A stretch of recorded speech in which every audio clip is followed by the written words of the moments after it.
Villainism அப்படின்னாலே வந்து அந்த ட்ரேட் மார்க்கா இருக்கிறது வந்து ஜீன்ஸ்ல வந்து இவங்க பண்ண கேரக்டர். அப்பயே வந்து இந்த கேரக்டர் எல்லாம் பண்ணியிருக்காங்க.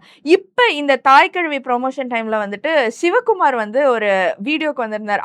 அவர் தான் வந்து பசும்பொண்ண வந்து மென்ஷன் பண்ணாரு.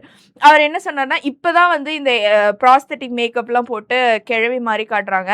அப்பயே பசும்பொன்ல வந்து நேச்சுரலா அதாவது யங் ஏஜ்லயே வந்து கிழவி மாரிலாம் காமிச்சிருக்காங்க.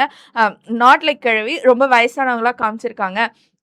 ஸோ அப்பயே வந்து இவங்க நடிக்கிறதுலாம் வந்து பயங்கரமா இருக்கும். ஸோ இப்ப வந்து கேட்கவா வேணும், இவங்க வந்து சூப்பரா நடிப்பாங்க அப்படிங்கிற மாரி சொல்லியிருந்தாங்க.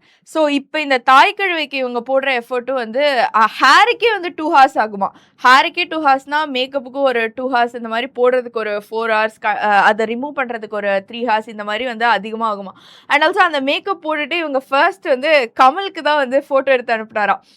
பாருங்க கடைசியில நானும் வந்து இந்த மாரி வந்து போட ஆரம்பிச்சிட்டேன் அப்படின்னோனே, கமல் வந்து பயங்கரமா அப்ரிஷியேட் பண்ணாராம். ஸோ இந்த மேக்கப் போட்டது யாரு? சூப்பரா பண்ணியிருக்கீங்க அப்படின்னு சொல்லிட்டு இந்த காதுல போடுற தோடு அண்ட் ஆல்சோ எல்லாமே இந்த ஷோல்டர் முதற்கொண்டு எல்லாமே வந்து ரொம்ப ஹோம் ஒர்க் பண்ணி இந்த தாய் கிழவிக்காக வந்து பண்ணியிருக்காங்க. ஸோ அந்த படம் நெக்ஸ்ட் வீக் வருது. அதுவும் எப்படி இருக்குங்கிறத பார்த்துட்டு நம்ம சொல்லுவோம்.